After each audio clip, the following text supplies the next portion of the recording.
need to make a confession at the outset here.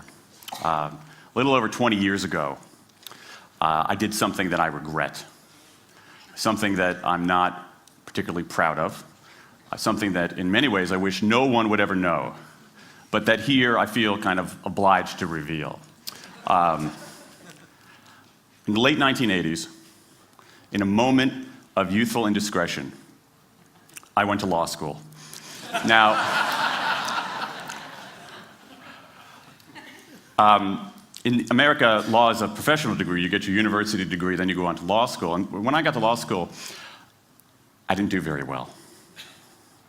To put it mildly, I didn't do very well. I, in fact, graduated in the part of my law school class that made the top 90% possible. Thank you. I never practiced law a day in my life. I pretty much wasn't allowed to. But today, against my better judgment, against the advice of my own wife, I want to try to dust off some of those legal skills, what's left of those legal skills. I don't want to tell you a story. I want to make a case. I want to make a hard-headed, evidence-based, dare I say lawyerly case for rethinking how we run our businesses. So, ladies and gentlemen of the jury, take a look at this. This is called the candle problem. Some of you might have seen this before. It was created in 1945 by a psychologist named Carl Duncker. Carl Duncker created this experiment that's used in a whole variety of experiments in behavioral science. And here's how it works. Suppose I'm the experimenter. I bring you into a room. I give you a candle, some thumbtacks, and some matches. And I say to you, your job is to attach the candle to the wall so the wax doesn't drip onto the table. Now, what would you do? Many people begin trying to thumbtack the candle to the wall. Doesn't work. Some people, and I saw somebody kind of make the motion over here, some people have a great idea where they light the match, melt the side of the candle, try to adhere it to the wall. It's an awesome idea, doesn't work. And eventually, after 5 or 10 minutes, most people figure out the solution, which you can see here.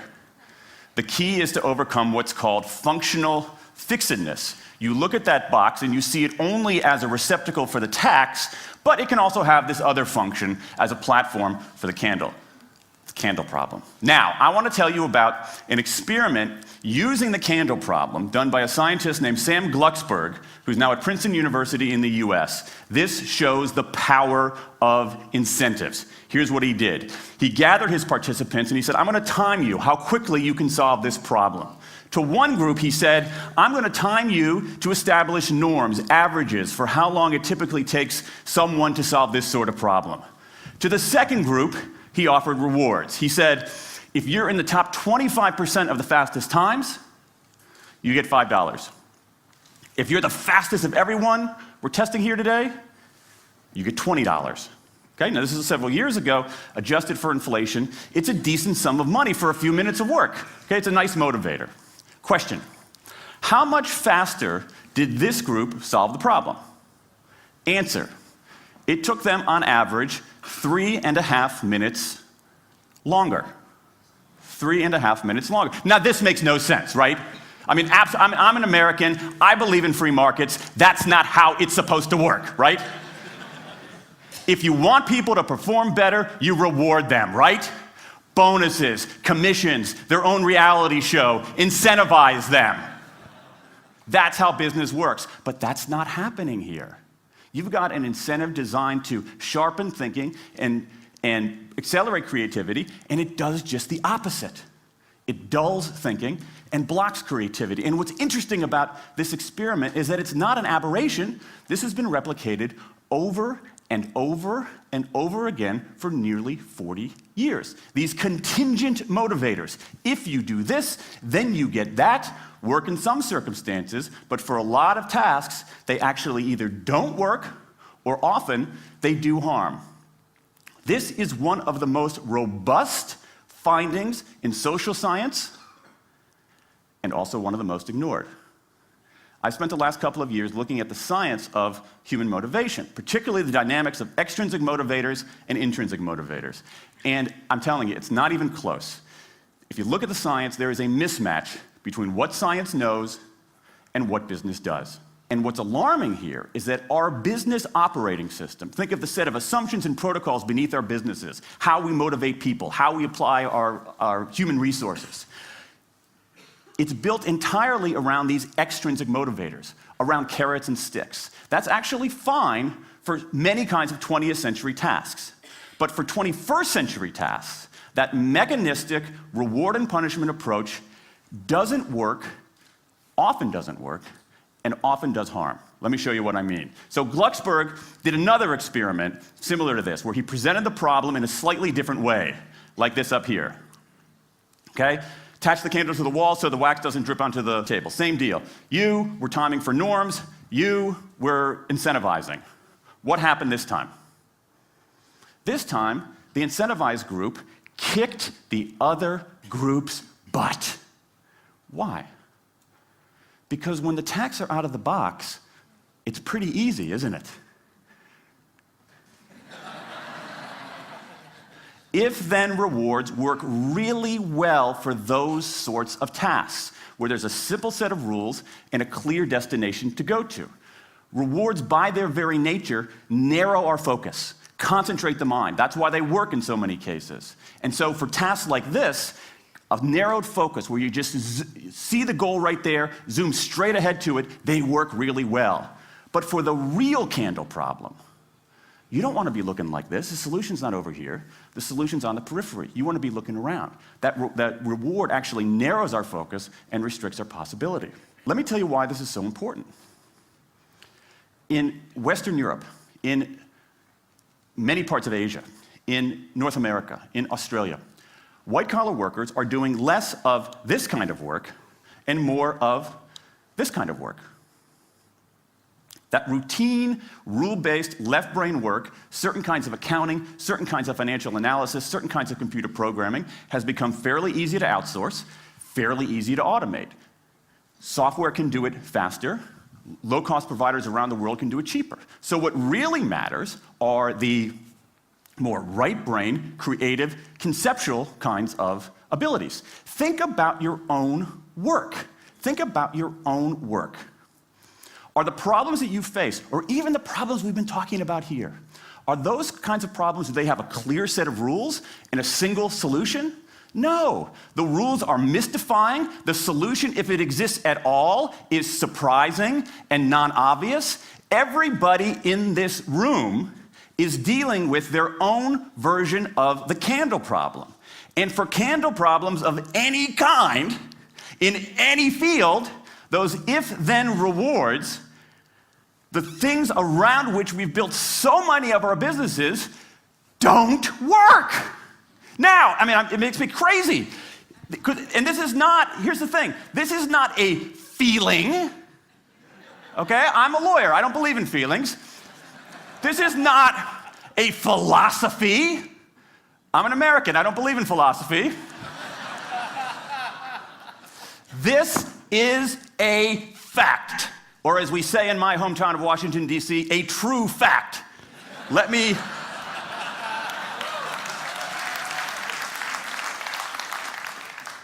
give you an example of what I mean. Let me marshal the evidence here, because I'm not telling you a story, I'm making a case, ladies and gentlemen of the jury. Some evidence. Dan Ariely, one of the great economists of our time, he and 3 colleagues did a study of some MIT students. They gave these MIT students a bunch of games that involved creativity and motor skills and concentration. And they offered them for performance 3 levels of rewards. Small reward, medium reward, large reward. Okay? Do really well, you get the large reward, on down. What happened? As long as the task involved only mechanical skill, bonuses worked as they would be expected. The higher the pay, the better the performance. Okay? But once the task called for even rudimentary cognitive skill, a larger reward led to poorer performance. Then they said, okay, let's see if there's any cultural bias here. Let's go to Madurai, India and test this. Standard of living is lower. In Madurai, a reward that's modest by North American standards is more meaningful there. Same deal. A bunch of games, 3 levels of rewards. What happens? People offered the medium level of rewards, did no better than people offered the small rewards. But this time, people offered the highest rewards. They did worst of all. In 8 of the 9 tasks we examined across 3 experiments, higher incentives led to worse performance. Is this some kind of touchy-feely socialist conspiracy going on here? No, these are economists from MIT, from Carnegie Mellon, from the University of Chicago. And do you know who sponsored this research? The Federal Reserve Bank of the United States. That's the American experience. Let's go across the pond to the London School of Economics. LSE, London School of Economics, alma mater of 11 Nobel laureates in economics. Training ground for great economic thinkers like George Soros and Friedrich Hayek and Mick Jagger. Just last month, economists at LSE looked at 51 studies of pay-for-performance plans inside of companies. Here's what the economists there said. We find that financial incentives can result in a negative impact on overall performance. There's a mismatch between what science knows and what business does. And what worries me as we stand here in the rubble of the economic collapse is that too many organizations are making their decisions, their policies about talent and people, based on assumptions that are outdated, unexamined, and rooted more in folklore than in science.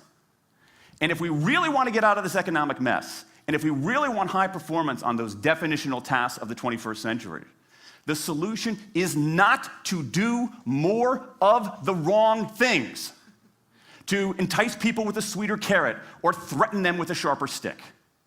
We need a whole new approach.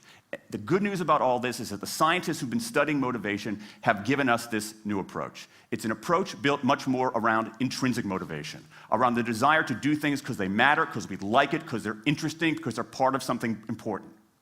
And to my mind, that new operating system for our businesses revolves around 3 elements: autonomy, mastery, and purpose. Autonomy, the urge to direct our own lives. Mastery, the desire to get better and better at something that matters. And purpose, the yearning to do what we do in the service of something larger than ourselves. These are the building blocks of an entirely new operating system for our businesses. I want to talk today only about autonomy. In the 20th century, we came up with this idea of management. Management did not emanate from nature. Okay? Management is it's not a tree, it's a television set. Okay? Somebody invented it. And it doesn't mean it's going to work forever. Management is great. Traditional notions of management are great if you want compliance. But if you want engagement, self-direction works better. Let me give you some examples of some kind of radical notions of self-direction. And what this means, you don't see a lot of it, but you see the first stirrings of something really interesting going on. Because what it means is, it means paying people adequately and fairly, absolutely. Getting the issue of money off the table, and then giving people lots of autonomy. Let me give you some examples. How many of you have heard of the company Atlassian? Okay, looks like less than half. Atlassian is an Australian software company, and they do something incredibly cool. A few times a year, they tell their engineers, go for the next 24 hours and work on anything you want. As long as it's not part of your regular job. Work on anything you want. So the engineers use this time to come up with a cool patch of code, to come up with an elegant hack. Then they present all of these stuff that they've developed to their teammates, to the rest of the company, in this wild and woolly all-hands meeting at the end of the day. And then, being Australians, everybody has a beer. They call them FedEx days. Why? Because you have to deliver something overnight. It's not bad. It's a huge trademark violation, but it's pretty clever. That one day of intense autonomy has produced a whole array of software fixes that might never have existed. And it's worked so well that Atlassian has taken it to the next level with 20% time, done famously at Google, where engineers can spend 20% of their time working on anything they want. They have autonomy over their time, their task, their team, their technique. Okay? Radical amounts of autonomy. And at Google, as many of you know, about half of the new products in a typical year are birthed during that 20% time. Things like Gmail, Orkut, Google News. Let me give you an even more radical example of it. Something called the results-only work environment, the ROWE, created by 2 American consultants in place at about a dozen companies around North America. In a row, people don't have schedules. They show up when they want. They don't have to be in the office at a certain time or any time. They just have to get their work done. How they do it, when they do it, where they do it, is totally up to them. Meetings in these kinds of environments are optional. What happens? Almost across the board. Productivity goes up, worker engagement goes up, worker satisfaction goes up, turnover goes down. Autonomy, mastery, and purpose. These are the building blocks of a new way of doing things. Now, some of you might look at this and say, that sounds nice, but it's utopian. And I say, nope. I have proof. In the mid-1990s, Microsoft started an encyclopedia called Encarta. They had deployed all the right incentives. All the right incentives. They paid professionals to write and edit thousands of articles. Well-compensated managers oversaw the whole thing to make sure it came in on budget and on time. A few years later, another encyclopedia got started. Different model, right? Do it for fun. No one gets paid a cent or a euro or a yen. Do it because you like to do it. Now, if you had, just 10 years ago, if you had gone to an economist anywhere and said, hey, I got these 2 different models for creating an encyclopedia. If they went head-to-head, who would win? 10 years ago, you could not have found a single sober economist anywhere on planet Earth who would have predicted the Wikipedia model. This is the titanic battle between these 2 approaches. This is the Ali Frazier of motivation, right? This is the thriller in Manila, all right? Intrinsic motivators versus extrinsic motivators. Autonomy, mastery, and purpose versus carrots and sticks. And who wins? Intrinsic motivation, autonomy, mastery, and purpose in a knockout. Let me wrap up. There's a mismatch between what science knows and what business does, and here's what science knows. 1, those 20th century rewards, those motivators we think are the natural part of business, do work, but only in a surprisingly narrow band of circumstances. 2, those if-then rewards often destroy creativity. 3, the secret to high performance isn't rewards and punishments, but that unseen intrinsic drive, the drive to do things for their own sake, the drive to do things because they matter. And here's the best part. Here's the best part. We already know this. The science confirms what we know in our hearts. So, if we repair this mismatch between what science knows and what business does, if we bring our motivation, notions of motivation, into the 21st century, if we get past this lazy, dangerous ideology of carrots and sticks, we can strengthen our businesses, we can solve a lot of those candle problems, and maybe, we can change the world. I rest my case.